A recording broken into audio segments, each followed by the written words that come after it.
ఈరోజు మనం ఆలోచించబోయే పత్రిక యోధా పత్రిక. పాంప్లెట్లోను ఫ్లెక్స్లోను ప్రకటించిన రీతిగా యోధా పత్రికను మనం ఆలోచిస్తున్నాం. బైబిల్లోని 66 పుస్తకాలలో 65వ పుస్తకం యోధా పత్రిక. క్రొత్త నిబంధనలోని 27 పుస్తకాలలో 26వ పుస్తకం యోధా పత్రిక. అంటే బైబిల్లో చివరి పుస్తకమైన ప్రకటన గ్రంథానికి ముందున్నది యోధా పత్రిక. ఎందుకు ఇన్ని రకాలుగా చెప్తున్నామంటే యోధా పత్రిక ఎక్కడుందో టకామని మీరు చెప్పేయాలి. మొదటి నుంచి లెక్కేస్తే ఎన్నో పుస్తకం? 65వ పుస్తకం. వెనక నుంచి లెక్కేస్తే మొత్తం పుస్తకాల్లో వెనక నుంచి లెక్కేస్తే 2వ పుస్తకం. కొత్త నిబంధనలో ముందు నుంచి లెక్కేస్తే 26వ పుస్తకం. కొత్త నిబంధనలో వెనక నుంచి లెక్కేస్తే చివరి 2వ పుస్తకం. ఇది యోధా పత్రిక గురించి. ఇక లేఖనాల పరిశోధన ఆవశ్యకత మనకి ఎంత ఉంది అని అంటే, బైబిల్కి మనం బైబిల్ అట్ల మీద చూస్తే పరిశుద్ధ గ్రంథం అని రాయబడుతుంది. పరిశుద్ధ గ్రంథం అని బైబిల్ మీద రాయబడిద్ది. కానీ దానికి మనం ఆలోచించి కొన్ని పేర్లు పెట్టగలిగితే ఇది దేవుడి మనస్సు అని చెప్పవచ్చు బైబిల్కి. ఇది మనిషి బ్రతుకు పుస్తకం అని చెప్పవచ్చు. ఈ బైబిలు దేవుడు తన ప్రేమను మనకి తెలియచేయటానికి స్వర్గము నుండి మనకు రాసిన ప్రేమలేఖ అని చెప్పవచ్చు. ఇది శాస్త్రవేత్తలకు మించిన మహాజ్ఞాన గ్రంథం అని చెప్పవచ్చు. ఇలా బైబిల్కి అనేకమైన పేర్లు మనం పెట్టుకోవచ్చు. ఎందుకంటే దీనికి సాటి ఇంకో గ్రంథం లేదు. ఈరోజు ఈ గ్రంథాన్ని చదువుకునే అవకాశం, అదృష్టం ఈ తరములో మనకి దేవుడు అనుగ్రహించినందుకు దేవునికి ఎంతైనా మనం కృతజ్ఞతాస్తుతులు చెల్లించబద్దులమై ఉన్నాం. ఇది కేవలం ఫలాని వర్గాలకు ఫలాని జాతుల వారికి సంబంధించిన పుస్తకం మాత్రమే కాదు, కానీ ప్రపంచంలో మనిషిగా పుట్టిన ప్రతి ఒక్కరికి అవసరమైన జ్ఞాన గ్రంథం బైబిల్. దీన్ని ఆసక్తితో చదవాలే తప్ప పారంపర్య ఆచారంతోనో మొక్కుబడిగానో దీన్ని చదవకూడదు. మరి ముఖ్యంగా ఈ బైబిల్ చదవటానికి కావలసిన క్వాలిఫికేషన్ ఏంటో తెలుసా? ఎలా చదివితే బైబిల్ అర్థమవుతుందో తెలుసా? ఒకసారి గ్రంథంలోకి వెళ్ళి గ్రంథంలోనికి వెళ్ళి మనం ఆలోచించగలిగితే, కొరింథీయులకు రాసిన మొదటి పత్రిక 2వ అధ్యాయము 11వ వచనం లేదా 10వ వచనం. మనకైతే దేవుడు వాటిని తన ఆత్మ వలన బయలుపరిచి ఉన్నాడు. ఆ ఆత్మ అన్నిటిని, అంటే పరిశుద్ధాత్మ వలన మనకి దేవుడు బయలుపరిచాడు. ఆ ఆత్మ అన్నిటినీ దేవుని మర్మములను కూడా పరిశోధించుచున్నాడు. ఒక మనుషుని సంగతులు అతనిలో ఉన్న మనుష్యాత్మకే కానీ మనుషులలో మరి ఎవరికి తెలియదు. మనుషుల్లో మరి ఎవరికి తెలియను? అలాగే దేవుని సంగతులు దేవుని ఆత్మకే కానీ మరి ఎవరికి తెలియవు. అంటే దేవుని సంగతులు తెలియాలంటే ఏం కావాలి మనకి? దేవుని ఆత్మ కావాలి. దేవుని ఆత్మ ఎలా వస్తాడు? యేసుక్రీస్తు వారిని నమ్మి బాప్తిసం పొందటం ద్వారా పరిశుద్ధాత్మ అనే వరం మనకి దేవుడిస్తాడు. కాబట్టి బైబిలు చదివేటప్పుడు పరిశుద్ధాత్మ సహాయం కావాలి. అలా చదివిన వారికి బైబిల్ అర్థమవుతుంది. పరిశుద్ధాత్మ సహాయం లేకుండా బైబిల్ చదివిన వారికి అర్థం కాదు. అందుకే బైబిల్ని తప్పులు పట్టే వాళ్ళందరూ ఎవరో తెలుసా? బైబిల్లోని పరిశుద్ధాత్మను పొందుకొనని వారు. వాళ్ళకి బైబిల్ అపార్థం అయింది. ఎందుకంటే వాళ్ళు స్వకీయ దురాశల చొప్పున ఏడవబడి మరులు కొల్పబడిన వారు కనుక వారికి బైబిల్ అర్థం కాదు. అర్థం కాకపోగా ఏమైందంటే అపార్థం అయింది. అపార్థం చేసుకున్న వాళ్ళను కూడా పోషిస్తుంది బైబిల్. బైబిల్ పేరు చెప్పి అడుక్కొని అంటున్నారు. బైబిల్ని విమర్శిస్తేనే అడిగి డబ్బులు వస్తాయి కదా. అంటే బైబిల్ అపార్థం చేసుకున్న వాళ్ళని కూడా బతికిస్తుంది. బైబిల్లోని విషయాలు ఎత్తే కదా వాళ్ళు డబ్బులు సంపాదించుకొని బతుకుతుంది. బైబిల్ జోలికి రాకుండా వాళ్ళు నమ్ముకున్న సిద్ధాంతం ఏదో వాళ్ళు ప్రకటించుకొని బతికే వాళ్ళు ఎంతమంది? కాబట్టి బైబిల్ చదవాలంటే మనకేం కావాలి? పరిశుద్ధాత్మ సహాయం కావాలి. ఆయన సహాయంతో చదివి అర్థం చేసుకుంటేనే మనకు అర్థమైంది తప్ప లేకపోతే మనకు అర్థం కాదు. ఇక యోధాపత్రిక గురించి మనం ఆలోచించగలిగితే, యోధాపత్రిక క్రీస్తు శకం 65 సంవత్సరాల నుంచి క్రీస్తు శకం 80 సంవత్సరాల మధ్య వ్రాయబడింది. ఇంకా నేను పత్రికలోకి ఎంటర్ అవ్వాల. యోధాపత్రిక క్రీస్తు శకం 65 సంవత్సరాల తర్వాత 80 సంవత్సరాల మధ్యకాలంలో వ్రాయబడింది. పేతురు గారు రాసిన 2 పత్రికలు ఉన్నాయి కదా.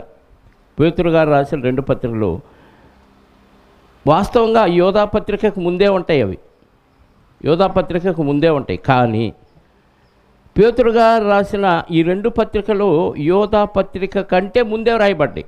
ముందే ఉన్నాయి కాబట్టి ముందే రాయబడ్డాయి అనే రూల్ కాదు. కానీ యోధాపత్రిక కంటే ముందే పేతురు గారు రాసిన 2 పత్రికలు రాయబడినాయి అని చెప్పటానికి మనకి ఆధారం ఏంటి అని మనం బైబిల్ని ఒకసారి ఆలోచించగలిగితే, పేతురు గారు రాసిన 2వ పత్రిక తీయండి ఒకసారి. 2వ అధ్యాయం చూద్దాం. పేతురు గారు రాసిన 2వ పత్రిక 2వ అధ్యాయం. మరియు అబద్ధ ప్రవక్తలు ప్రజలలో ఉండిరి. అబద్ధ ప్రవక్తలు ప్రజలలో ఉండిరి అంటే అది అంతకుముందు సంగతి.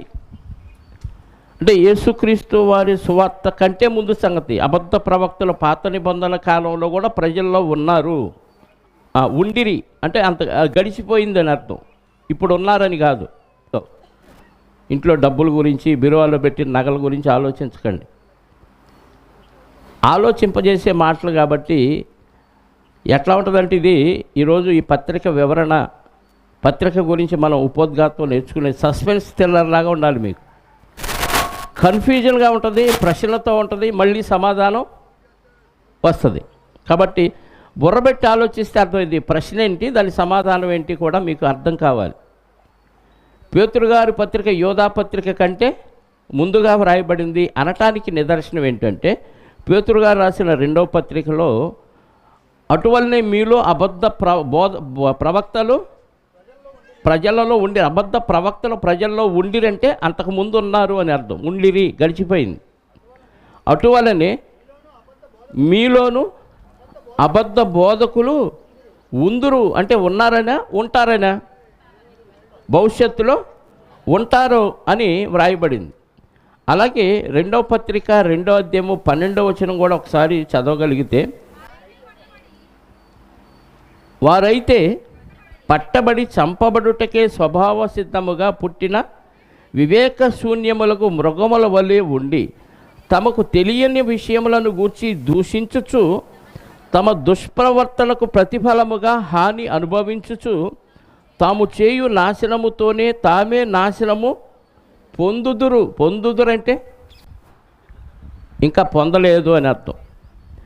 అంటే తర్వాత జరిగే విషయాల గురించి పేతురు గారు ఇక్కడ మనకి తెలియచేస్తున్నట్టుగా మనకు అర్థమవుతుంది ప్రియులారు. అలాగే మరొక వచనం, అదే పేతురు గారు రాసిన 2వ పత్రిక 3వ అధ్యాయము 3-4 వచనాలు చూద్దాం. అంత్యదినములలో అపహాసకులు అపహసించుచూ వచ్చి తమ స్వకీయ దురాశల చొప్పున నడుచుకొనుచు ఆయన రాకను గూర్చిన వాగ్దానం ఏమయ్యను, పితరులు నిద్రించినది మొదలుకొని సమస్తమును సృష్టి ఆరంభం ఉన్నట్టే నిలిచి ఉన్నదే అని చెప్పుదరని మొదట మీరు తెలుసుకోవాలి. చెబుతారు భవిష్యత్తులో. ఎప్పుడు ఏమని, ఏంటి వస్తానన్నాడు ప్రభు, త్వరగా వచ్చుచున్నానని చెప్పి వాగ్దానం చేసి వెళ్ళాడు. అంత్యదినాల్లో అపహాసకులు వచ్చి ఏమంటారంట, సృష్టి పుట్టినప్పటి నుంచి అలా ఉంది, అలాగే ఉంది.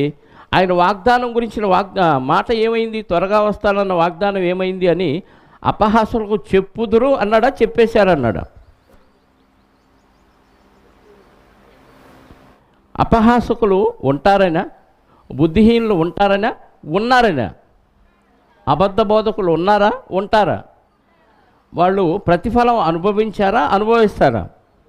అనుభవిస్తారు. అంటే పేతురు గారు చెప్పిన ఈ వచనాలన్నింటినీ బట్టి మనకేమైంది, ఏమర్థమైంది? జరగబోయేది చెప్పాడు పేతురు గారు, ఇంకా జరగలేదు అనేది మనకు అర్థమైంది. కాబట్టి యోధా పత్రిక కంటే ముందు పేతురు గారు పత్రిక వ్రాయబడింది అనేది దీన్ని బట్టి మనకి కన్ఫర్మ్ అవ్వాలి. ఇక పేతురు గారు పత్రిక వ్రాయబడిన కాలం క్రీస్తు శకం 64వ సంవత్సరం. యోధా పత్రిక వ్రాయబడిన కాలం ఇందాక చెప్పాను కదా, అంటే మీరు వింటున్నారు లేదని క్వశ్చన్ వేస్తున్నాను. క్రీస్తు శకం 65 నుంచి 80 మధ్యకాలం, రైట్. అంటే 65 తర్వాత పేతురు గారి పత్రిక వచ్చి 64. ఒకసారి యోధా పత్రికలోకి వెళ్ళి 4వ వచనాన్ని ఒకసారి మనం చూద్దాం. యోధా పత్రికలోనికి వెళ్ళి 4వ వచనాన్ని ఒకసారి చూద్దాం. ఏలయనగా కొందరు రహస్యముగా చొరబడి ఉన్నారు. వస్తారని పేతురు గారు చెప్పాడు, ఈయనేం చెప్పేశాడు? వచ్చేశారు అని చెప్పేశాడు. కొందరు రహస్యముగా చొరబడి ఉన్నారు, వారు భక్తిహీనులై మన దేవుని కృపను కామాతురత్వమునకును దుర్వినియోగపరచుచు మన అద్వితీయ నాథుడును మన ప్రభువైన యేసుక్రీస్తును విసర్జించుచున్నారు. అంటే ఆల్రెడీ జరుగుతున్నవి అక్కడ. ఈ తీర్పు పొందుటకు వారు పూర్వమందే సూచింపబడి ఉన్నారు. ఇప్పుడు వాళ్ళు అది జరిగిస్తున్నారు అని అర్థం. అదే యోధా పత్రికలో 17-18 వచనాలు కూడా చూడగలిగితే 17 నుంచి, అయితే ప్రియులారా, అంత్యకాలమునందు తమ భక్తిహీనమైన దురాశల చొప్పున నడుచు పరిహాసకులు ఉందురని, అంత్యదినాల్లో భక్తిహీనులైన పరిహాసకులు, దురాశల చొప్పున నడుచు పరిహాసకులు ఉందురని మన ప్రభువైన యేసుక్రీస్తును అపోస్తలును పూర్వమందు మీతో చెప్పిన మాటలను జ్ఞాపకము ఉందురు అన్నాడు. ఉందురని ఎవరు చెప్పారు? యేసుక్రీస్తు వారు చెప్పాడు, అపోస్తలు చెప్పారు. అంటే అప్పుడు ఇంకా రాలేదు, భవిష్యత్తులో వస్తారు అని చెప్పిన మాటలు జ్ఞాపకం చేసుకోండి అంటున్నాడు. అంటే ఆల్రెడీ ఇప్పటికీ అలాంటి క్యారెక్టర్ ఉన్నవాళ్ళు వచ్చారు అని అర్థం. దీన్ని బట్టి పేతురు గారు రాసిన పత్రిక, యోధా గారు రాసిన పత్రిక పేతురు గారు రాసిన పత్రిక కంటే ముందా వెనకాల? చెప్పండి. వెనకాల రాయబడింది. అంటే పేతురు గారు రాసిన పత్రిక తర్వాత యోధా గారు రాసిన పత్రిక వ్రాయబడింది అని ఇదిగో ఈ రెఫరెన్స్ల ఆధారాన్ని బట్టి మనకు కన్ఫర్మ్ అయింది. నెక్స్ట్, ఈ పత్రిక ఎక్కడి నుంచి వ్రాశారు? ఈ పత్రిక ఎక్కడి నుంచి వ్రాశారు అంటే బైబిల్లో కానీ ఎక్కడా సరైన ఆధారాలు లేవు, కానీ అనేక మంది బైబిల్ పండితుల అభిప్రాయాన్ని బట్టి ఈ పత్రికను యెరూషలేములో నుంచి యోధా గారు రాశారు అనేది బైబిల్ పండితుల అభిప్రాయం. దీనికి రెఫరెన్స్లు ఆధారాలు అయితే ఏమీ లేవు. యెరూషలేములో నుంచి వ్రాశారు అనటానికి ఆధారం ఏంటంటే వీళ్ళందరూ యెరూషలేములోనే ఉన్నారు. అపోస్తులు కానీ, అపోస్తుల తర్వాత ఈ యోధా పత్రిక రాసిన యోధా గారు కానీ యెరూషలేములోనే ఉన్నారు. కాబట్టి అక్కడి నుంచే వ్రాసి ఉండవచ్చు అనేది బైబిల్ పండితుల అభిప్రాయం. ఇంకా తర్వాత ఎవరికి వ్రాయబడింది ఈ పత్రిక? ఎవరికి రాయబడింది? ఇప్పుడు మనం కొరింథీ పత్రిక కానీ, ఎఫెసీ పత్రిక కానీ, ఫిలిప్పీ, ఈ పత్రికలన్నీ ఆ పైన హెడ్డింగ్లోనే మనకు అర్థమైపోద్ది ఎవరికి రాశారు. కొరింథీలకు రాసిన పత్రిక, ఎఫెసీలకు రాసిన పత్రిక. అంటే ఎఫెసీలో ఉన్న సంఘానికి రాశాడు, కొరింథీలో ఉన్న సంఘానికి రాశాడు, కొలసీలో ఉన్న సంఘానికి రాశాడని ఆ హెడ్డింగ్ని బట్టి ఎవరికి రాశాడో మనకు అర్థమవుతుంది. కానీ ఈ పత్రిక ఎవరికి రాశాడో ఆ పత్రికలో లేదు. కాబట్టి ఎవరికి వ్రాసి ఉండొచ్చు అని మనం కొంచెం ఆలోచిస్తే ఎవరికి వ్రాశారు అనే దానికి కూడా సరి అయిన ఆధారం అయితే మనకు లేదు. కానీ కొంచెం క్లూ ఉంది. పండితుల అభిప్రాయాన్ని బట్టి కొంచెం క్లూ ఏంటంటే పేతురు గారు ఎవరికైతే ఈ పత్రిక రాశారో, 2 పత్రికలు, వారికే ఈయన కూడా వ్రాశాడు అనటానికి చిన్న ఆధారం ఏంటంటే పేతురు గారు రాసిన పత్రికకు కొనసాగింపుగా ఈ పత్రిక ఉంది అనటానికి మనకు కొన్ని ఆధారాలు ఉన్నాయి. అందులో పేతురు గారు రాసిన పత్రిక, మొదటి పత్రిక, మొదటి అధ్యాయము పేతురు గారు రాసిన మొదటి పత్రిక మొదటి అధ్యాయం ఒకసారి చదవండి. యేసుక్రీస్తు అపోస్తలుడైన పేతురు తండ్రి అయిన దేవుని భవిష్యత్తు జ్ఞానమును బట్టి ఆత్మ వలన పరిశుద్ధత పొందిన వారై విధేయులగుటకు యేసుక్రీస్తు రక్తము వలన ప్రోక్షింపబడుటకును ఏర్పరచబడిన వారికి, ఎవరికి?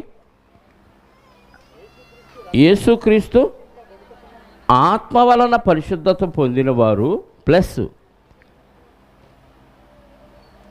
విధేయులగుటకు యేసుక్రీస్తు రక్తము వలన ప్రోక్షింపబడుటకు ఏర్పరచబడిన వారికి, అనగా ఎవరికి? పొంతు, గలతీయ, కప్పదొకియ, ఆసియా, బితుయ అను దేశముల యందు చెదరిన వారిలో చేరిన యాత్రికులకు శుభమని చెప్పి వ్రాయినది అంటున్నాడు. ఈ ప్రాంతాల్లో చెదిరిపోయిన వారికి రాస్తున్నాడు. అంటే క్రైస్తవులుగా మారి ఈ ఏ ఏ ప్రాంతాలైతే మనం చదివామో ఆ ప్రాంతాలకు చెదిరిపోయిన క్రైస్తవులకు రాస్తున్నాడు. ఇంతకీ ఈ క్రైస్తవులు అన్ని జనుల్లో నుంచి ఇచ్చిన క్రైస్తవుల, యూదుల్లో నుంచి ఇచ్చిన క్రైస్తవుల? ఎందుకంటే ప్రారంభ శతాబ్దంలో మొట్టమొదటి యూదులు క్రైస్తవులుగా మారారు, ఆ తర్వాత అన్ని జనులు కూడా క్రైస్తవులుగా మారారు. ఇప్పుడు వాళ్ళకి రాస్తున్నాడా వీళ్ళకి రాస్తున్నాడా అంటే అందరికీ రాస్తున్నాడు. ఎందుకంటే పరిశుద్ధాత్మ వలన పరిశుద్ధత పొందిన వారై, ఇప్పటికీ ఆల్రెడీ పరిశుద్ధాత్మ వలన అభిషేకం పొందినవారు, పరిశుద్ధత పొందినవారు అన్ని జనులు కూడా ఉన్నారు పేతురు గారు ఈ పత్రిక రాసే కాలానికి. ఎందుకంటే మనకు అపోస్తుల కార్యాలు 10వ అధ్యాయంలోనే పేతురు గారు కొర్నేలి గారి ఇంటికి వెళ్ళటం, అక్కడ అన్ని జనులు కూడా క్రీస్తుని అంగీకరించడం అనేది జరిగిపోయింది. కాబట్టి అన్ని జనులైన వారికి, అన్ని జనుల్లోంచి క్రైస్తవులుగా మారిన వారికి రాయటం జరిగింది. అదే సమయంలో యూదుల్లో నుంచి క్రైస్తవులుగా మారిన వారికి కూడా రాయబడింది. ఇందులో ఎక్కువగా మనం యూదులలో నుంచి క్రైస్తవులుగా వ్రాయబడిన వారికి మాత్రమే వ్రాయబడింది అనటానికి కూడా కొంచెం ఆధారం ఏంటంటే ఈ పత్రిక అంతా మనం చదివితే పాత నిబంధనలోని అనేక సందర్భాలు, సంఘటనలు ఈ పత్రికలో మనకు కనపడతాయి. ఆలోచిస్తున్నారా? ఈ పత్రిక మనం చదువుతున్నప్పుడు పాత నిబంధనలోని అనేకమైన సందర్భాలు, కయ్యూను, హేబేలు దగ్గర నుంచి అనేకమైన సందర్భాలు, ఇశ్రాయేలు అరణ్యయాత్రలో జరిగించిన విషయాలు, బిలాము ప్రవక్త గురించి ఇవన్నీ ఇందులో రాయబడ్డాయి. ఇప్పుడు ఈ విషయాలన్నీ అన్యజనులకు తెలుసా, యూదులకు తెలుసా? వింటున్నారో లేదు? అన్యజనులకు తెలుసా, యూదులకు తెలుసా? ఈ విషయాలన్నీ పాత నిబంధన విషయాలు ఎక్కువ ఎవరికి తెలిసి ఉండాలి? అన్యజనులకు తెలిసే అవకాశం లేదు. ఎందుకంటే గ్రంథాలు అందరి దగ్గర లేవు ఆ రోజుల్లో. కాబట్టి ఎవరికి తెలిసి ఉండాలి అంటే యూదులలో నుండి క్రైస్తవులుగా మారిన వారికే తెలిసి ఉండాలి. కాబట్టి అన్ని జనులకు రాశాడు. అదే సమయంలో యూదుల్లో నుండి క్రైస్తవులుగా మారిన వారికి ఈ పత్రిక రాశారు. పేతురు గారు ఎవరికైతే రాశాడో, ఇప్పుడు పేతురు గారు ఎవరికి రాశాడు? అన్ని జనులకి ప్లస్ యూదుల్లో నుంచి క్రైస్తవులుగా మారిన వారికి రాశాడు. కాబట్టి పేతురు గారి 2వ పత్రిక 2వ అధ్యాయానికి సమాంతరంగా ఈ పత్రిక ఉంటుంది. ఎందుకంటే ఆయన కూడా అబద్ధ బోధకుల గురించి రాశాడు పేతురు గారు. ఈ పత్రికలో కూడా అబద్ధ బోధకుల గురించే వ్రాయబడటం విశేషం. కాబట్టి పేతురు గారి పత్రికకు కొనసాగింపుగా యోధా పత్రిక వ్రాయబడింది అనటానికి ఆయన వస్తారు అని చెప్పాడు పేతురు గారు, ఇక్కడ వచ్చారు అని రాశాడు ఈయన. వాళ్ళు తీర్పు పొందుతారు అని చెప్పాడు పేతురు గారు, ఇక్కడ తీర్పు పొందారు అని చెప్పాడు యోధా గారు. కాబట్టి పేతురు గారి పత్రికకు కొనసాగింపుగా మనం ఈ సందర్భాలు అన్నీ ఎవరికి రాశాడు అనే విషయంలో యూదుల్లో నుంచి క్రైస్తవులుగా మారిన వారికే ముఖ్యంగా వ్రాశాడు. ఆ తర్వాత అన్ని జనులకు కూడా ఇది వర్తిస్తుంది. టోటల్గా అందరికీ ఉపయోగపడే మాటలు యోధా గారు రాశాడు అనటానికి మనకి ఆధారం ఉంది. ఇక ఏమేమి ఆలోచించాం చెప్పాలి. ఈ పత్రిక ఏ కాలం రాయబడిన కాలం, 2 ఎక్కడి నుంచి వ్రాశాడు అనేది, 3 ఎవరికి రాశాడు అనేది. ఇంతకీ ఎవరు రాశారు? రచయిత ఎవరు? ఈ రచయిత ఎవరు? ఏముందండి ఇది పెద్ద ప్రశ్న. ఇది కూడా ఒక ప్రశ్నేనా అని అనిపించవచ్చు. ఎందుకు? హెడ్డింగ్ ఏముంది? చూడండి, యోధా పత్రికలో హెడ్డింగ్ ఏముంది? యోధా రాసిన పత్రిక అని ఉంది. యోధా రాసిన పత్రిక అని ఉన్నప్పుడు మరి ఎవరు రాశారని క్వశ్చన్ వేయటం మంచిదేనా? చెప్పండి, ఎవరు రాశారని క్వశ్చన్ వేయటం మంచిదేనంటే చాలా మంచిది. ఎందుకంటే యోధా అనే పేరు కలిగిన వారు బైబిల్లో ఒక్కళ్ళే లేరు. ఎంతమంది ఉన్నారు? చాలామంది ఉన్నారు. అందులో పాత నిబంధనలో యోధా అనే పేర్లు ఉన్నవారు ఉన్నారా? పాత నిబంధనలు ఉన్నారు. వాళ్ళు రాసే అవకాశం ఉందంటే వాళ్ళు రాసే అవకాశం లేదు. ఎందుకంటే వాళ్ళ కాలం వేరు, కొత్త నిబంధన కాలం వేరు. కాబట్టి పాత నిబంధన వాళ్ళు బతికుండి యేసుక్రీస్తు వారి తర్వాత అపోస్తుల పరిచర్య చేసిన తర్వాత ఆ యోధా గారు వచ్చి రాసే అవకాశం ఎట్టి పరిస్థితుల్లో లేదు. కాబట్టి పాత నిబంధనలో యోధా అనే పేరు కలిగిన వాళ్ళు రాసే అవకాశం ఎట్టి పరిస్థితుల్లో లేదు. కాబట్టి వాళ్ళు రాసి ఉండరు అనేది మనకి కన్ఫర్మ్ అయిపోయింది. ఇక కొత్త నిబంధనలో ఎవరు రాసి ఉండొచ్చు? కొత్త నిబంధనలో ఎంతమంది యోధాలు ఉన్నారు చెప్పండి? కొత్త నిబంధనలో మనకి ఎంతమంది యోధాలు ఉన్నారు చెప్పండి?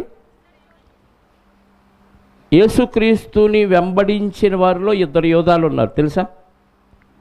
మనందరికీ తెలిసిన యోధా ఎవరంటే విలన్ యోధానే. ఎందుకు? మనకు మంచోళ్ళు గుర్తుండరు. ఎవరు గుర్తుంటారు? చెడ్డోళ్ళే బాగా గుర్తుంటారు. కాబట్టి యోధా అనగానే ఎవరి పేరు చెప్తారు? మనం అదే క్యారెక్టర్ కదా. ఇస్కరియోతు యోధా పేరే చెప్తాడు. కానీ 2 యోధాలు ఉన్నారు తెలుసా? ఒకసారి బైబిల్ తెరిచి చూడండి. లూకాసు వార్త 6వ అధ్యాయము, లూకాసు వార్త 6వ అధ్యాయము 13వ వచనం నుండి. లూకాసు వార్త 6వ అధ్యాయము 13వ వచనం. ఉదయమైనప్పుడు ఆయన తన శిష్యులను పిలిచి వారిలో 12 మందిని ఏర్పరచుకొని వారికి అపోస్తలులని పేరు పెట్టాను. వీరెవరనగా ఆయన ఎవనికి పేతురును మారు పేరు పెట్టానో ఆ సీమోను, అతని సహోదరుడైన ఆంద్రేయ, యాకోబు, యోహాను, ఫిలిప్పు, బర్తలోమయి, మత్తయి, తోమా, అల్ఫై కుమారుడుకు యాకోబు, జెలోతి అనబడిన సీమోను, యాకోబు సహోదరుడైన యోధా. ఆయన కాక ఇంకెవరన్నా ఉన్నారా? ద్రోహియకు ఇస్కరియోతు యోధా. అంటే యేసుక్రీస్తుని వెంబడించిన శిష్యులైన అపోస్తలుల్లో ఎంతమంది యోధాలు కనపడుతున్నారు? 2 యోధాలు కనపడుతున్నారు. ఇంకొక వచనం కూడా చూద్దాం. అపోస్తల కార్యాల గ్రంథం, యోహాను సువార్త 14వ అధ్యాయం 22వ వచనం. 22వ వచనం. ఇస్కరియోతు యోధా కాని యోధా, ఇస్కరియోతు కాని యోధా, ప్రభువా నీవు లోకమునకు కాక మాకు మాత్రమే నిన్ను కనపరుచుకొనుటకు ఏమి సంభవించినని ఆయనను అడుగగా. అందరికీ నిన్ను పరిచయం చేసుకోలేదు, మాకు మాత్రమే కనపరుచుకోవటానికి కారణం ఏందని అడిగిన శిష్యుడు ఎవరు? ఇస్కరియోతు యోధా కాదు అని చెప్పాడు. అక్కడ ఇస్కరియోతు యోధా అడిగాడేమో అనుకుంటారని ఇస్కరియోతు యోధా కాని యోధా అంటే ఇస్కరియోతు యోధా కాకుండా మరొక యోధా ఉన్నాడు. ఆయన వాళ్ళ సహోదరుడి పేరేంటి? యాకోబు. ఇప్పుడు చూడండి, అపోస్తల కార్యాల గ్రంథం 1వ అధ్యాయము 13వ వచనం. అపోస్తల కార్యముల గ్రంథం. వారు పట్టణములో ప్రవేశించి తాము బస చేయుచుండిన మేడగది, అంటే యేసుక్రీస్తు వారు చనిపోయాడు, తిరిగి లేచాడు, 40 దినాలు అనేకులకు కనిపించాడు, ఆరోహణమై వెళ్ళిపోయే సమయంలో, వెళ్ళిపోయిన తర్వాత ఈ శిష్యులందరూ వెనక్కి వెళ్ళిపోయి మేడగదిలోనికి ఎక్కిపోయారు. అక్కడ వెళ్ళిపోయి మేడగదిలోకి ఎక్కిపోయిన వారి లిస్ట్ చెప్తున్నాడు అక్కడ.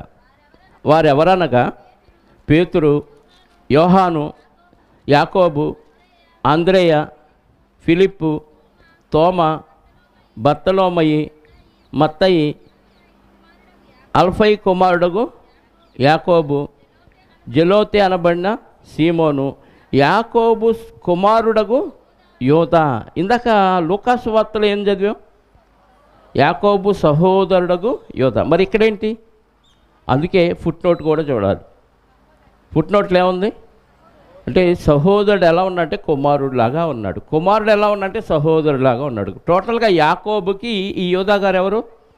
సహోదరుడు.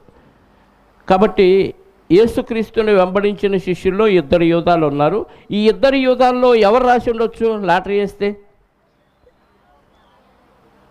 ఇస్కరియోతు యోధా రాసే అవకాశం లేదు. ఎందుకు లేదు అని అంటే దానికి కూడా మనం రీజన్స్ వెతుకుదాం. ఒకసారి మనం అపోస్తల కార్యాల గ్రంథం 1 అధ్యాయము 15వ వచనం నుండి చదువుదాం. ఆ కాలమందు 120 మంది సహోదరులు కూడి ఉండగా పేతురు వారి యొద్ద నిలిచి ఇట్లనెను, సహోదరులారా, యేసును పట్టుకొన్న వారికి త్రోవ చూపిన యోధాను గూర్చి, యోధా అంటే ఇస్కరియోతు యోధాను గూర్చి పరిశుద్ధాత్మ దావీదు ద్వారా పూర్వము పలికిన లేఖనము నెరవేరవలసి ఉండెను. అతడు మనలో ఒకడుగా ఎంచబడిన వాడై ఈ పరిచర్యలో పాలు పొందెను. ఈ యోధ ద్రోహము వలన సంపాదించిన రోకల్నిచ్చి ఒక పొలము కొనెను. అతడు తలకిందులుగా పడి నడిమికి బద్దలైనందున అతని పేగులన్నీ బయటికి వచ్చెను. ఈ సంగతి యెరూషలేములో కాపురమున్న వారందరికీ తెలియవచ్చెను గనుక వారి భాషలో ఆ పొలమునకు అకెల్దమా అనబడి ఉన్నది. దానికి రక్తభూమి అని అర్థము. అంటే యోధా ఏమైపోయాడు? చనిపోయాడు. చనిపోయాడు అన్న విషయం మనకు మత్తయి సువార్తలో 27వ అధ్యాయంలో 3వ వచనం నుండి చూడగలిగితే, మత్తయి సువార్త 27వ అధ్యాయము 3వ వచనం నుండి, అప్పుడు ఆయనను అప్పగించిన యోధా ఆయనకు శిక్ష విధింపబడగా చూచి పశ్చాత్తాపపడి, అయితే ఆ 30 వెండి నాణెములు ప్రధాన యాజకుల యొద్దకును పెద్దల యొద్దకును మరలా తెచ్చి, నేను నిరపరాధ రక్తమును అప్పగించి పాపము చేసితనని చెప్పాను.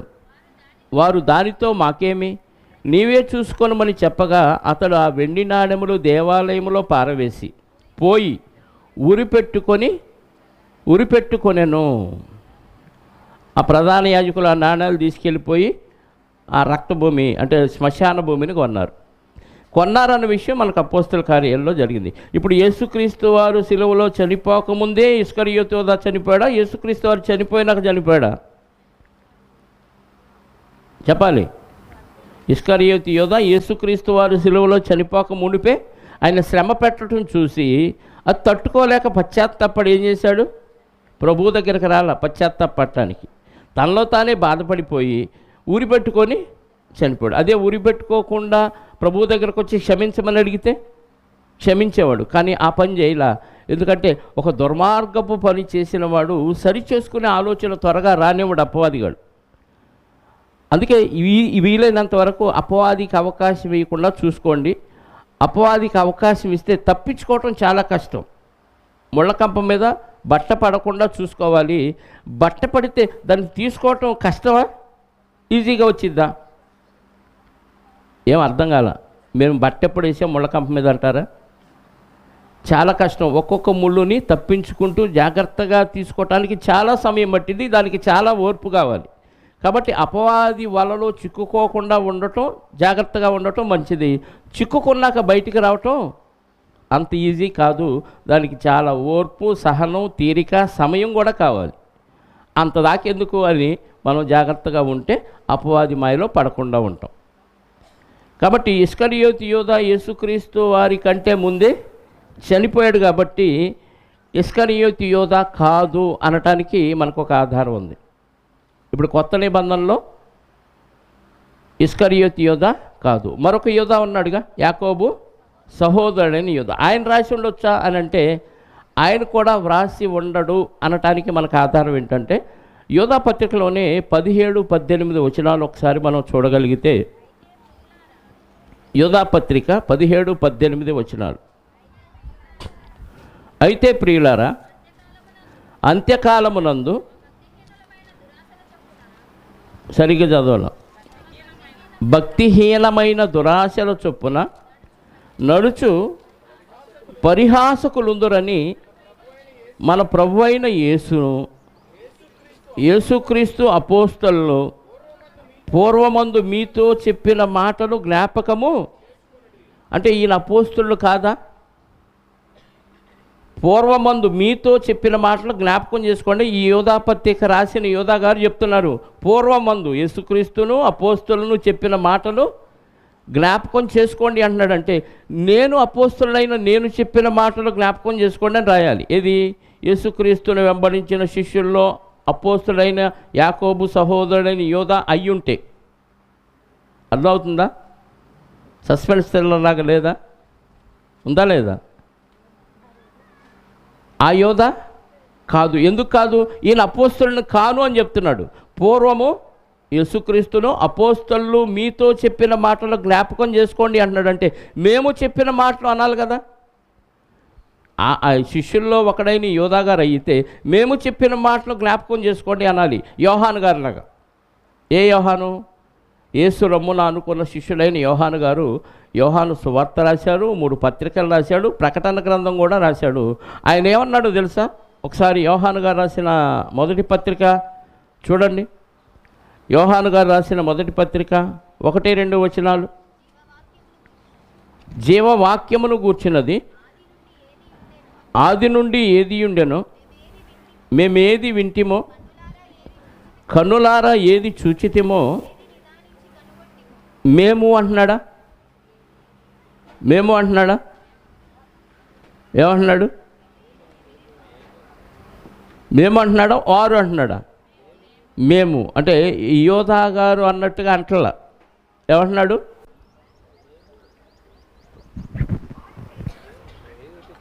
మేము అంటున్నాడు. అంటే ఆయన అపోస్తలుడు కాబట్టి, ఆయన అందులో పార్టిసిపేట్ చేశాడు కాబట్టి మేము అని చెప్పగలుగుతున్నాడు. మరి యోధా పత్రిక రాసిన యోధా గారు అపోస్తలుడైన యోధా, యోహాను సహోదరుడైన యోధా గారు అయితే ఏమనాలి? పూర్వము యేసును అపోస్తలును చెప్పిన మాటలు మీరు జ్ఞాపకం చేసుకోండి అన్నాడు. మేము చెప్పిన మాటలు అంటాడు. కాబట్టి యేసుక్రీస్తును వెంబడించిన శిష్యుల్లో ఉన్న యాకోబు సహోదరుడైన యోధా గారు కూడా కాదు. ఒక్కొక్కరిని కొట్టేస్తా ఉన్నాం. ఎంతమంది యోధాలు అయిపోయారు ఇప్పుడు? పాత నిబంధనల యోధాలు అసలు కానే కాదు. నెక్స్ట్ యేసుక్రీస్తు శిష్యుల్లో 2 యోధాల్లో ఇస్కరియోతు యోధా కానే కాదు. నెక్స్ట్ యేసుక్రీస్తును వెంబడించిన శిష్యుల్లో యాకోబు సహోదరులైన యోధా గారు కానే కాదు. మరి ఇంకెవరున్నారు యోధాలు? ఇంకెవరన్నా జ్ఞాపకం వస్తుందా? ఒకసారి అపోస్తల కార్యాల గ్రంథం 9వ అధ్యాయము, అపోస్తల కార్యముల గ్రంథం 9వ అధ్యాయము 10-11 వచనాలు. యేసుక్రీస్తు వారు పరిచర్య శిష్యులందరూ బాగా చేస్తున్న సమయంలో హింస ప్రారంభమైంది. ఆ కాలంలో ఆ హింసించేవాడు ఎవరైనంటే పౌలుగా మారిన ఒకప్పుడు సౌలు గారు క్రైస్తవులను హింసిస్తూ ఉన్న సమయంలో దమస్కు మార్గమున ప్రభువు ఆయనకు కనపడి దర్శనమిచ్చి ఆ సౌలుని పడగొట్టి కళ్ళు పోగొట్టి అప్పుడు సౌలుని ఒక ఇంటికి చేరుస్తారు కొంతమంది.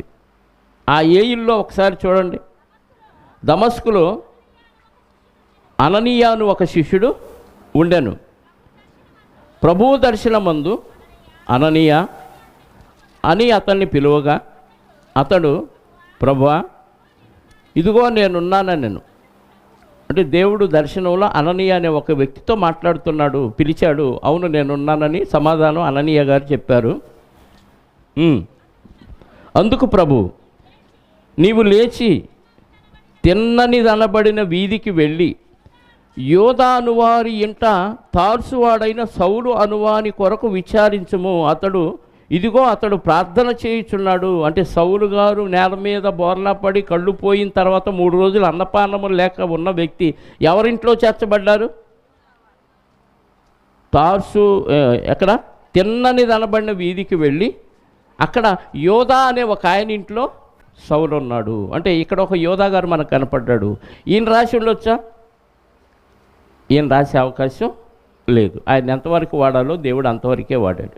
మరి ఇంకెవరున్నారు యోధాలు అని మనం ఆలోచిస్తే యేసుక్రీస్తు తమ్ముళ్లలో ఒక ఆయన ఉన్నాడు యోధ. ఒకసారి 13వ అధ్యాయము మత్తయి సువార్త 13వ అధ్యాయము. యేసుక్రీస్తు వారి బోధను విన్న తర్వాత వాళ్ళు మాట్లాడుతున్న మాటను ఒకసారి మనం గమనించగలిగితే 13వ అధ్యాయం 55, 56 వచనాలు. ఇతడు వడ్లవాని కుమారుడు. యేసుక్రీస్తు వారి బోధ విని ఆశ్చర్యపోయి, ఎవరైనా వడ్లవాడు అంటే కార్పెంటరు, వడ్రంగివాడు అని అర్థం. ఇతడు వడ్లవాని కుమారుడు కాడా? ఇతని తల్లి పేరు మరియ కాదా? యాకోబు, యోసేపు, సీమోను, యోదా అనువారు ఇతని సోదరులు కారా? అంటే యేసుక్రీస్తు తమ్ముళ్ళనే అనాలి, అన్నలు అనకూడదు. ఎందుకు? కన్యకగా మరియమ్మ గారు గర్భం ధరించి యేసుక్రీస్తు వారిని ప్రథమ సంతానంగా కన్నది. ఆయన కన్న తర్వాత యోసేపు మరియమ్మలు కాపురం చేసి మళ్ళీ పిల్లలను కన్నారు. కొంతమంది దీన్ని ఒప్పుకోరు. యేసుక్రీస్తు వారు ఎప్పటికీ కన్నిగానే ఉంది, పేరుకేదో యేసేవు గారిని ప్రదానం చేసుకుంది, కానీ ఆయనతో అస్సలు కాపురం చేయలేదు అని బోధించేవాళ్ళు చాలామంది ఉన్నారు. కానీ బైబిల్ ఏం చెప్తుందంటే, ఇతడు వడ్లవాని కుమారుడు కాడా? ఇతని తల్లి పేరు, చాలామంది చెప్పేవాళ్ళు ఏంటంటే, ఏమండి వాళ్ళ కజిన్ బ్రదర్స్ అండి వీళ్ళు, చిన్నాన్న పెదనాన్న పిల్లలు, అందుకని అలా చెప్పారు అంటాడు. కానీ చిన్నాన్న పెదనాన్న పిల్లని చెప్పలే ఇక్కడ. ఏమని చెప్పారు? ఇతని తల్లి పేరు మరియా, ఇతని తండ్రి పేరు యోసేపు. వీళ్ళ వృత్తి ఏంటి? వడ్లవారు అంటే వడ్రంగివారు, కార్పెంటర్ కొడుకే కదా. ఈ కార్పెంటర్ కొడుకు బడికెళ్ళలేదు, చదువుకోలేదు, ఏవి ఎక్కడా నేర్చుకున్నట్టు లేదు. ఇలాంటి ఆయనకి ఈ పాండిత్యం ఎలా వచ్చింది అని వాళ్ళ పేర్లన్నీ ఏకరువు పెట్టారు. ఇక్కడ ఏమేం పేర్లు ఉన్నాయి? యేసుక్రీస్తు వారి తమ్ముళ్ళలో యోసేపు, యాకోబు, సీమోను, యోదాను వారు ఇతని సోదరులు కారా? ఇతని సోదరీమణులందరూ అంటే యేసుక్రీస్తు వారికి ఎవరున్నారు? చెల్లెళ్ళు కూడా ఉన్నారు. సోదరులే కాదు, తమ్ముళ్ళే కాదు, చెల్లెళ్ళు కూడా ఉన్నారు. ఆ చెల్లెళ్ళ ప్రస్తావన ఎక్కడికి రాలేదు, కానీ ఇక్కడ సోదరీమణులందరూ మనతోనే ఉన్నారు కదా. మన మధ్య ఉన్న ఫ్యామిలీయే కదా ఇది. మన మధ్య ఉన్న ఫ్యామిలీ ఎంత గొప్పోడు అవటం ఏంటి? సహజంగా ఇది అందరిలో ఉన్న తెగులే. ఎందుకంటే పొరుగింటి పుల్లకూర రుచి, సొంతింటి కూర అంత రుచిగా ఉండదు. మన మధ్య ఎవరైనా గొప్పోడయ్యాడు అనుకోండి, ఆడ నిన్నటిదాకా పేకాటాడినడురా, ఆడ మొన్నటిదాకా తాగుబోతురా, ఒక మారిన వ్యక్తిని అంగీకరించదు మన స్థానిక సమాజం. మా మధ్య తిరిగినోడు వాడు గోళీలు ఆడుకున్నాడు, వాడు గొప్పోడు అవటం ఏంటి అంటారు. అంటే అంత ఈజీగా అంగీకరించే స్వభావం మనకు లేదు. ఎందుకంటే మన మధ్య తిరిగినోడు కాబట్టి అలుసు. అందుకే ఈడంటి కార్పెంటర్ కొడుకు ఇంత పండితుడు ఎలా అవుతాడు? పైగా వీళ్ళ సోదరులందరూ మనతో ఉన్నారు కదా. ఇలాంటి వాళ్ళు ఫ్యామిలీలో పుట్టిన ఈయన ఇంత పాండిత్యం చెప్తున్నాడంటే ఈయన అవునా కాదా అని డౌట్తో వీళ్ళ ఫ్యామిలీ పేర్లన్నీ ఏకరువు పెట్టి చెప్పడం జరిగింది. యేసుక్రీస్తు వారిని కన్న తర్వాత మరియమ్మ గారు పిల్లల్ని కన్నారా అనే డౌట్ చాలామందికి వస్తుందండి. ఒకసారి మత్తయి సువార్త ఒక మాట చూద్దాం. 1వ అధ్యాయము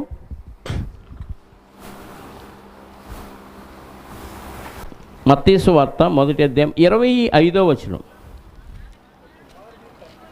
ఆమె కుమారుని కను వరకు యోసేపు ఆమెను ఎరుగకుండెను అంటే అర్థం కుమారుని కన్న తర్వాత ఆమెను ఎరిగాడు. కలిసి ఇద్దరు కాపురం చేస్తే పుట్టిన పిల్లలే వీళ్ళు. దేవుడు బైబిల్లో చక్కగా వ్రాయించాడు. దీన్ని అపార్థం చేసుకొని తప్పుడు బోధలు దయచేసి చేయొద్దు, చేసినా మీరు వినొద్దు. ఎందుకు? వాక్యాధారం ఉంది మనకి. ఇంకా కావాలంటే యోహాను సువార్త ఒకసారి చూడండి, మార్కు సువార్త 6వ అధ్యాయము. ఈ ఒక్క రెఫరెన్సే సరిపోదు అనుకుంటే మార్కు సువార్త 6వ అధ్యాయము 1వ వచనం నుండి చదువుదాం. మార్కు సువార్త 6వ అధ్యాయము 1వ వచనం నుండి. ఆయన అక్కడి నుండి బయలుదేరి స్వదేశమునకు రాగా ఆయన శిష్యులు, స్వదేశం అంటే గలిలీ ప్రాంతం. యేసుక్రీస్తు వారి సొంత ప్లేస్ ఏది? గలిలీలోని నజరేతు వాళ్ళ సొంత గ్రామం. గలిలీ అనేది ప్రాంతం అయితే ప్రాంతంలో పల్లెటూరు నజరేతు. ఆయన సొంత స్వదేశమునకు రాగా ఆయన శిష్యులు ఆయనను వెంబడించిరి. విశ్రాంతి దినం వచ్చినప్పుడు ఆయన సమాజ మందిరములో బోధింప ఆరంభించెను. అనేకులు ఆయన బోధ విని ఆశ్చర్యపడి, ఈ సంగతులు ఇతనికి ఎక్కడి నుండి వచ్చాను? ఇతనికి ఇయ్యబడిన ఈ ఆజ్ఞ ఎట్టిది? ఇతని చేతుల వలన ఇట్టి అద్భుతములు ఈ జ్ఞానం ఎట్టిది, ఇతని చేతుల వలన ఇట్టి అద్భుతములు చేయబడుచున్నవి. ఇది ఏమి, ఇతడు మరియ కుమారుడు కాడా? ఇతడు యాకోబు, యోసే, యోదా, సీమోను అనువారు సహోదరుడు వడ్లవాడు కాడా? ఇందాక వడ్లవాని కుమారుడు అన్నాడు, ఇక్కడ వీడు వడ్రంగోడు కదా అంటున్నాడు డైరెక్ట్ యేసుక్రీస్తు వారిని. అంటే యేసుక్రీస్తు వారు కూడా ఏం పని చేసినట్టుగా అర్థమవుతుంది మనకి. 12వ ఏట యెరూషలేముకు వచ్చారు, వచ్చి నజరేతుకు వెళ్ళినట్టుగా మనకు బైబిల్లో ఉంది. చూస్తారా లూకాసు వార్త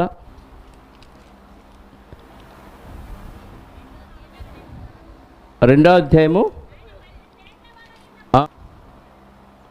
అదంతా వద్దులండి, 51 నుంచి చూద్దాం, 50వ వచనం నుంచి చూద్దాం. అయితే ఆయన తమతో చెప్పిన మాట వారు గ్రహింపలేదు. అంతటా లూకాసు వార్త 2వ అధ్యాయం అంతటా ఆయన వారితో కూడా బయలుదేరి నజరేతునకు వచ్చి వారికి లోబడి ఉండెను.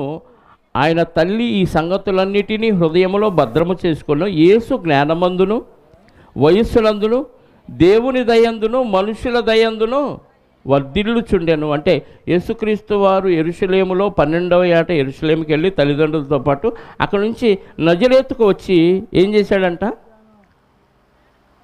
తల్లిదండ్రులకు లోబడి ఉండెను. వెనకాల ఎవరో భూ సంగతి మాట్లాడుతున్నారు, పంపించండి.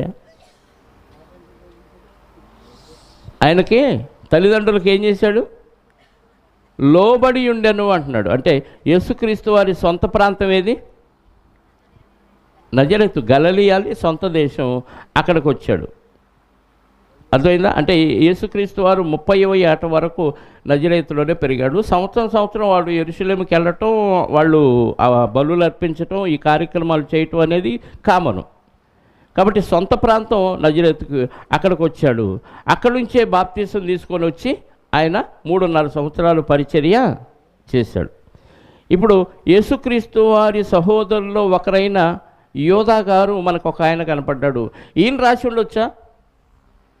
మిగతా యోధాలు ఎవరు రాయలేదనేది మనకు కన్ఫర్మ్ అయిపోయింది. ఇప్పుడు ఈయన రాసే అవకాశం ఉందా అంటే ఈయన రాసే అవకాశమే 100% ఉన్నట్టుగా మనం ఫిక్స్ అవ్వచ్చు కదా.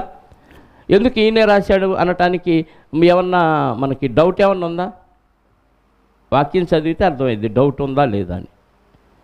యేసుక్రీస్తు వారి శిష్యుల్లో ఒక యోధా రాయలేదు, యేసుక్రీస్తు వారి తమ్ముళ్ళలో ఒక యోధా రాసి ఉండొచ్చు అనేది మనకి అనుమానంగా ఉంది. రాశాడా రాయలేదా అంటే ఇంకొక యోధా ఎవరో కనపట్టలేదు కాబట్టి ఈయనే రాసి ఉండొచ్చు అనేది ఫిక్స్ అవ్వచ్చు. అయితే దీనిలో కూడా అభ్యంతరం ఉంది. ఎందుకు దీనిలో కూడా ఎందుకు అభ్యంతరం అంటే యేసుక్రీస్తు వారిని తన తమ్ముళ్ళు ఆయన్ని అంగీకరించలేదు. అంగీకరిస్తే కదా పరిశుద్ధాత్మ వచ్చేది, అంగీకరిస్తే కదా పరిశుద్ధాత్మ సహాయంతో రాసేది. మరి యేసుక్రీస్తు వారి తమ్ముళ్ళు ఆయన్ని అంగీకరించారా అని అంటే ఆయన ఖచ్చితంగా అంగీకరించలేదు. ఒకసారి మనం దానికి సంబంధించిన రెఫరెన్సులు చూడగలిగితే యేసుక్రీస్తు వారి సహోదరులు ఆయన్ని అంగీకరించలేదు అనటానికి యోహాను సువార్త 7వ అధ్యాయము 7వ అధ్యాయము మొదటి నుంచి ఆయన అంగీకరించకపోక శత్రువుగా కూడా చూశారు. తర్వాత యూదులు ఆయనను చంప వెతుకుచున్నందున యేసు యోదయలో సంచరింపనొల్లక గలిలయలో సంచరించుచుండెను. సొంత ప్రాంతంలో తిరుగుతున్నాడు, యోదయ దేశానికి వెళ్ళాల. యూదుల పర్ణశాల పండుగ సమీపించను గనుక ఆయన సహోదరులు ఆయనను చూచి ఆయన జీవించిన కాలంలో భూమి మీద చనిపోక ముందు ఆయన చూచి నీవు చేయుచున్న క్రియలు నీ శిష్యులు చూచినట్లు ఆ స్థలమును విడిచి ఈ స్థలమును విడిచి యోదయకు వెళ్ళము. ఇక్కడొద్దు, అక్కడైతే కేంద్రం, అక్కడికి వెళ్ళు. బహిరంగంగా అంగీకరింపబడ కోరువాడెవడు తన పని రహస్యముగా జరిగింపడు. నీవు ఈ కార్యము చేయుచున్న ఎడల నిన్ను నీవే లోకమునకు కనపరుచుకొనమని చెప్పిరి. ఆయన సహోదరులైనను ఆయన యందు విశ్వాసం ఉంచలేదు. విశ్వాసం ఉంచని వాడు ఎలా రాస్తాడా? అర్థమవుతుందా? సస్పెన్స్ లేదా? విశ్వాసం ఉంచలేదని మనం ఇక్కడ చదివాం. విశ్వాసం ఉంచని వాడు రాసే అవకాశం ఉందా చెప్పండి? అవకాశం లేదు. మరి ఇంక ఏ యోధా రాశాడు? ఎందుకంటే మనకెందుకు ఇదంతా? ఆ పత్రిక ఏదో 4 మాటలు చదివితే వెళ్ళిపోతాం, ఆకలి అవుతుంది అంటారా? ఏ యోధా రాస్తే మనకెందుకు గోల? అంటే లేఖనాల పరిశోధన అంటేనే ఇది. ఏదో యెహోవా నా కాపరి నాకు లేమి కలగదు అని ఓ టకటక చదువుకుంటే చిన్నపిల్లలు కూడా అప్పచెబుతారు. అది కాపరంటే ఏంటి, లేమి కలగటం అంటే ఏంటి, ఈ వివరణ రావాలంటే దాన్ని బాగా అర్థం చేసుకొని చదివిన వాళ్ళకి అర్థమైంది. ఇందాక సుహాసిని అడిగింది, అంకులు పత్రిక చిన్నదే కదా, ఒక అధ్యాయమే కదా, 2 రోజులు చెబుతారా అంది. ఇప్పటిదాకా మనం ఇంకా పత్రికలోకి వెళ్ళామా? మరి 2 రోజులు ఎందుకు కాదు, 10 రోజులు అని చెప్పొచ్చు. 10 రోజులు పెడదామా చెప్పండి? 2 రోజులకే మొదటి రోజు ఆలస్యంగా వచ్చారు. 10 రోజులు పెడితే 10 మంది కూడా ఉండరు ఇక్కడ కదా. ఇప్పుడు ఏ యోధా గారు రాసినట్టు మరి అని అంటే, యేసుక్రీస్తు వారు జీవించిన కాలంలో ఆయన సహోదరులు ఖచ్చితంగా ఆయన అంగీకరించలేదు, ఆయన యందు విశ్వాసము ఉంచలేదన్నది అక్షర సత్యం. ఎందుకంటే మనకి వాక్యాధారం ఉంది కాబట్టి. కానీ యేసుక్రీస్తు తమ్ముళ్ళలో ఒకరైన యోధా గారే వ్రాశారు అనటానికి ఆధారం ఏంటంటే, ఆయన చనిపోయి తిరిగి లేచిన తర్వాత ఆయన తమ్ముళ్ళు ఆయన అంగీకరించారు, బతుకున్నప్పుడు అంగీకరించాల. నువ్వు చేయనది నీ శిష్యులు చూసినట్టు పోయి యోదయలో చేసుకోండి అన్నారంటే సొంత వారు ఆయన అంగీకరించరు. మనం గొప్పోళ్ళమైనా మన కుటుంబంలో పెద్ద ప్రాముఖ్యత ఉండదు, గుర్తించరు. మన ప్రాంతంలో కూడా మనకు గుర్తింపు ఉండదు గొప్పోడు అయినా. ఎందుకంటే సొంత వాళ్ళకి అంత అభిమానం ఉండదు. ఉండే అభిమానం వేరు. ఎవరైనా బాగుపడితే అంత తొందరగా అంగీకరించబడ బుద్ధి కాదు. ఎందుకంటే ఏదో తెలియని ఈర్ష్య, ద్వేషం, అసూయ వాళ్ళల్లో ఉండిపోతూ ఉంటుంది. అందుకే ఉన్నది ఉన్నట్టుగా ఒప్పుకోలేం. ఆడేందంటే నిన్నగా మొన్న మా ముందు చెడ్డీ లేకుండా తిరిగినోడు అంటారు. అంత ఈజీగా అంగీకరించం. అందుకే సొంత తమ్ముళ్ళు ఆయన అంగీకరించాల. పైగా ఆయన గురించి, ఆయన తల్లి గురించి కొంచెం సమాజం బ్యాడ్గా ప్రకటించి ఉండాలి. ఎందుకంటే ఏమో పెళ్ళి కాకుండానే భర్తతో కాపురం చేయకుండానే మా అన్నయ్యనకు అందంట, మా చుట్టుపక్కల వాళ్ళు బంధువులందరూ చెప్పారనే వార్త ఈ తమ్ముళ్ళకు కూడా చేరుంటుంది. ఇరుగు పొరుగు వాళ్ళు ఊరుకోరుగా. కన్నికంట దేవుని పరిశుద్ధాత్మతో గర్భం ధరించంట ఈయన గందంట. ఎవరు నమ్ముతారు చెప్పండి? ఎక్కడన్నా జరిగిందా? ఇప్పటికీ అంటున్నారుగా. ఆ బాబు గోగిననే ఆయన ఏమన్నాడు, కన్యక గర్భవతి కుమారుని కంటవేంటి? ఏమండి మరీ ఈ సిల్లీ క్వశ్చన్. నువ్వు నమ్మకపోతే నమ్మనట్టు అడబడిసావు. ఇలా విమర్శించకూడదు. ఎవరి విశ్వాసం వాళ్ళకు ఉంటుంది. అసలు ఒక చిన్న కణం, కంటికి కనిపించినంత చిన్న కణములో ఎముకలకు కావలసిన పదార్థం ఉంది, మాంసానికి కావలసిన పదార్థం ఉంది, నరాలకు కావలసిన పదార్థం ఉంది. నీ శరీరంలో ఉన్న కిడ్నీలు, గుండె, ఊపిరితిత్తులు, ఇన్ని అవయవాలకు కావలసిన పదార్థం కంటికి కనిపించినంత సూక్ష్మ రేణువులో తల్లి గర్భములో ప్రవేశించినప్పుడు ఈ అణువులో ఇన్ని పదార్థాలు ఉన్నప్పుడు, ఈ పదార్థాలే పెరిగినాక అవయవాలుగా మారినప్పుడు అసలు ఏ ఆధారం లేకుండా కన్యక గర్భవతి అవటం దేవుడు తలుచుకుంటే పెద్ద గొప్ప. అది అసలు ప్రకృతిని దేవుడు ఎలా చేశాడు? ఏమీ లేని చోట ఉన్నట్టుగా పిలిస్తే అవి కలిగినాయి. దేవుడి కెపాసిటీ అది. దేవుని కెపాసిటీ అర్థం కాని వాళ్ళు ఇలాగే విమర్శలు చేస్తారు. పరిశుద్ధాత్మ సహాయంతో బైబిల్ చదవని వాళ్ళు ఇదిగో ఇలాగే విమర్శలు చేస్తారు. వాళ్ళకి విశ్వాసం లేదు. లేకపోతే వాళ్ళ విశ్వాసం వాళ్ళు అలా కంటిన్యూ చేసుకోవచ్చు.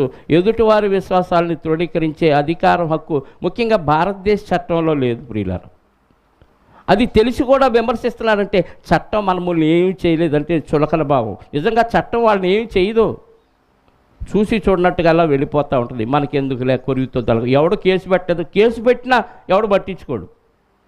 ఎందుకంటే యేసుక్రీస్తు వారి గురించి బైబిల్లో ఈయన వివాదాస్పదమైన గుర్తుగా ఉంటాడు అని మరియమ్మ గారికి సుమియోను గారు ముందే చెప్పేశాడు.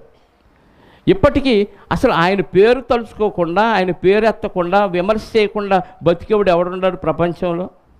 ఎవరు పాపులర్ అవుతారో ఆడ మీదే కాన్సన్ట్రేషన్ చేస్తారు. ఎందుకంటే ఆ పేరు చెప్తే ఈడు పాపులర్ అవుతాడు. అంటే యేసుక్రీస్తు వారిని స్వార్థానికి వాడుకుంటున్నారు. మనం యోధా గారి గురించి ఆలోచిస్తున్నాం. గుర్తుందా? ఏ యోధా గారు రాసి ఉండాలి? యేసుక్రీస్తు తమ్ముళ్ళలో ఒక ఆయన యోధా గారు కనపడ్డాడు, ఆయనే రాశాడు. ఆయన ప్రభువు చనిపోయి తిరిగి లేచిన తర్వాత నమ్మారు, బతుకున్నప్పుడు నమ్మలేదు. నువ్వు వెళ్ళిపో అన్నాడు. ఒకానొక సందర్భంలో ఆయన ఇంట్లో లేడు, ఆయనకు పిచ్చి పట్టిందని కూడా ప్రకటించారు. అలాంటి వారు ఎప్పుడైతే ఈయన చనిపోయి తిరిగి లేచాడో, పునరుద్ధానుడయ్యాడో వెంటనే నమ్మేశారండి. ఎందుకంటే ఆయన చంపటం వీళ్ళు కళ్ళారా చూశారు, ఆయన సమాధి చేయటం కళ్ళారా చూశారు. సమాధిలో బట్టలతో చుట్టి ఆ సుగంధ ద్రవ్యాలు పోసి ఆ సమాధిలో నెట్టి రాయి అడ్డం పెట్టి సీలేయటం అంతా వీళ్ళకి తెలుసు. అలాంటోడు బతికి రావటం ఏంటి?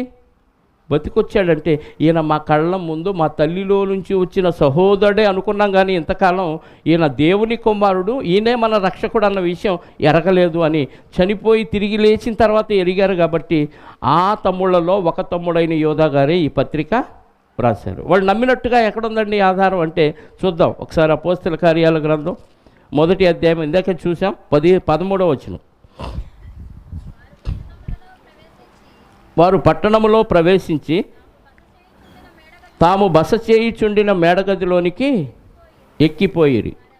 వారెవరనగా పేతురు, యోహాను, యాకోబు. యేసుక్రీస్తు వారు పునరుద్ధానుడైన తర్వాత ఆయన శిష్యులతో పాటు ఎవరెవరు మేడగదిలోనికి ఎక్కిపోయారో లిస్ట్ ఇచ్చారు అక్కడ. పేతురు, యోహాను, యాకోబు, ఆంద్రేయ, ఫిలిప్పు, తోమా, బర్తలోమయి, మత్తయి, అల్ఫై కుమారుడుగు జెలోతి అనబడిన సీమోను, యాకోబు సహోదరుడు యోధాను వారు. వీరందరూ వీరితో కూడా కొందరు స్త్రీలను, యేసు తల్లి అయిన మరియయు ఆయన సహోదరులను ఏక మనస్సుతో ఎడతెగక ఆయన సహోదరులు కూడా మారిపోయి మేడగదిలోకి వెళ్ళి ప్రార్థన చేస్తున్నారు. అంటే మారిపోయారా? వాళ్ళు మారిపోయారండి. మారిపోవటం మాత్రమే కాదు, వాళ్ళు బైబిల్ సంకటం పెట్టుకొని జోలేసుకొని సువార్త ప్రకటించడానికి ఫ్యామిలీతో బయలుదేరి వెళ్ళారు. అంతకుముందు ఫ్యామిలీ గెంటేశారు. ఆయన పునరుద్ధానుడు అయిన తర్వాత ఆయన సహోదరులు కూడా మేడగదిలోనికి ప్రార్థన చేయటానికి వెళ్ళారు. యేసు సహోదరులు కూడా వెళ్ళారు. కొరింథీ మొదటి పత్రిక 9వ అధ్యాయము 4-5 వచనాలు. కొరింథీలకు రాసిన మొదటి పత్రిక 9వ అధ్యాయము 4-5 వచనాలు. తినుటకును త్రాగుటకును పౌలు గారు, బర్నబా గారు గురించి మాట్లాడుతూ, మేము కూడా పరిచర్య చేయడానికి మా ఫ్యామిలీస్ని వెంటబెట్టుకొని వెళ్ళొచ్చు కదా అని ఎవరెవరు ఫ్యామిలీస్ని వెంటబెట్టుకొని పరిచర్యకి వెళ్ళాడు లిస్టు చెప్తున్నాడు. అందులో యోధా గారు ఉన్నారో లేదో చూద్దాం. అంటే ఈ యేసు సహోదరులు ఉన్నారో లేదో చూద్దాం. తక్కిన అపోస్తలుల వలనను ప్రభు యొక్క సహోదరుల వలనను, ప్రభు యొక్క సహోదరుల వలన అంటే ప్రభు యొక్క సహోదరులు కూడా ఫ్యామిలీస్తో సువార్త ప్రకటించడానికి భార్యలను వెంటబెట్టుకొని వెళ్ళారు. తక్కిన అపోస్తలుల వలనను ప్రభు యొక్క సహోదరుల వలనను, కేఫా అంటే పేతురు గారి వలనను, విశ్వాసురాలైన భార్యను వెంటబెట్టుకొని తిరుగుటకు మాకు అధికారము లేదా అంటే యేసుక్రీస్తు వారి సహోదరులు, యేసుక్రీస్తు వారు పునరుద్ధానుడైన తర్వాత నమ్మి మేడగదిలోకి వెళ్ళి ప్రార్థన చేయటం మాత్రమే కాక భార్యలను వెంటబెట్టుకొని సువార్త పనికి వెళ్ళారు అనేది పౌలు గారు చెప్తున్నాడు. అమ్మయ్యా, ఎవరు రాశారు ఇప్పుడు? యోధా గారే యోధా పత్రిక వ్రాశారు అనేది మనకు అర్థమైంది. ఇప్పటిదాకా ఇంకా మనం పత్రికలోనికి వెళ్ళలేదు. చెప్పొచ్చా 10 రోజులు? చెప్పండి. చక్కగా మనం భోజనానికి వెళదాం. మిగతా భాగం మధ్యాహ్న కాలంలో ఆలోచిద్దాం.